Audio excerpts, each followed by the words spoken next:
everybody. Welcome back to another episode of Live at Builders Millwork. I'm your host, Chane Patton. I'm joined today by Mike and Adam. Thanks, guys. Appreciate you taking the time.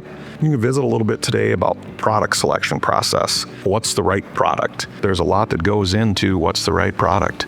Some of it is how it looks. That seems to be super important from the customer standpoint. And that's what they see a lot, is they see how it looks in the finished piece. But we know that the style, the performance, and of course, that word budget comes into play for everything. That all is a big piece of it. So what do you guys think is like one of the most crucial pieces in product selection when it comes to helping our customers? Finish, how they plan on finishing stuff, whether they're going to do a paint, stain, what's your ultimate goal in your look you're going for. It helps us guide in product selection, just what types of products you want to use for certain finishes. Adam, what do you think? Yeah, I think finishes is huge. I also think different profiles, or when it comes to trim, usually, again, we've been in this space for a little while, so then we know exactly what to take them down. Hey, I've done this before. I think you would like this. And then when it comes to the windows, exterior doors, millwork, usually people have a common theme of maybe what they want to do. And I think, again, our product kind of helps them give a wide variety of different options. When we talk about products in their selection, what do you guys think is an overlooked theme sometimes that people pass by, maybe wish that, oh, I wish I would have done that? Knowing some of those things, maybe just by experience, how do you guys help navigate those waters before people even have a chance to regret not doing something? What are spots where you guys know, hey, I want to highlight this, because if we don't talk about this, it could be a regret later? I think for me personally, exterior doors, I think there's so many different things you can do with them. I mean, the frame it comes in, the finished slab, I mean, there's stain, there's paint, and then if you do like that style, hey, there's a bunch of different glasses. I know that you like maybe this one, but you could do this as well. So I found that one to be, hey, I get that you like that, but there's option B too. Do you like that as well? And then you can price it out and give them a budget of maybe what they want to do. Mike? I agree with the exterior doors. There's lots of stuff to show people, just, your difference between clad jam, prime jam, just there's so many things that go into it that it's really important to point them out that, here's what you see. You see a painted jam that looks rotten all the time, whereas you could go this way and you have this nice looking jam all the time. And we have the ability to show them what it looks like here. Don't you think that like our lexicon, our vocabulary of understanding what products are is so everyday? So you talk about a clad frame, you talk about a prime frame. That's just normal talk for us. That's normal speak. My first build, never done this before, come in the door, prime jam, clad jam.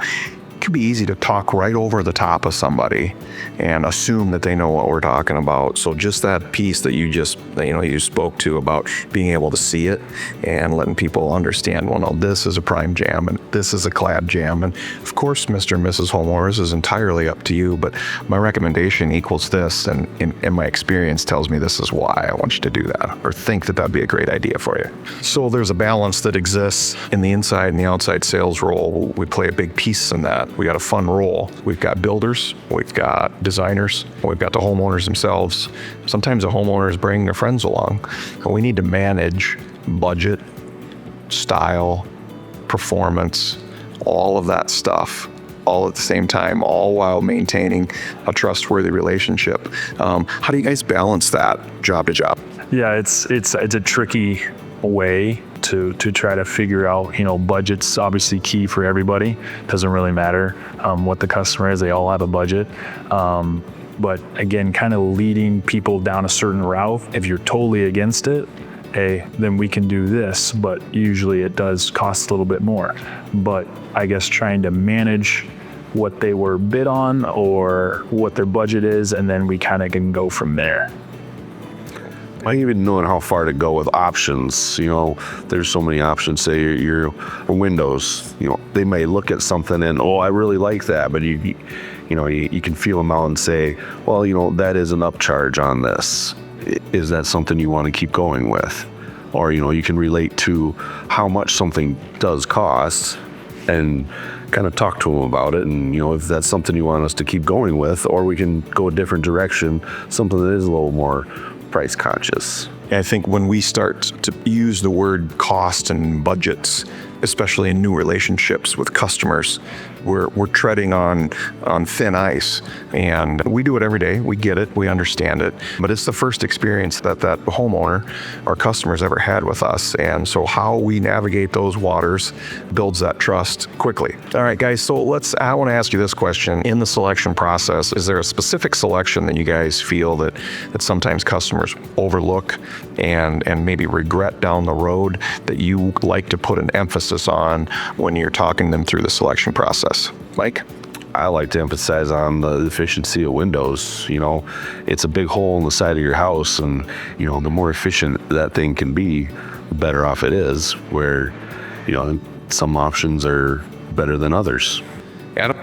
I would probably go to the exterior door. We have a prime frame that needs to be constantly maintained over time, and then we do have a clad frame, which is wrapped around that prime frame. So that would be a more efficient, but more no maintenance over time, stuff like that for that exterior door. And then you could even go even further, and there's a double bore to lock the door. You could do a multi-point door, which would be a more efficient way of locking the door and keeping it safe and secure. So those are the two that I usually go to.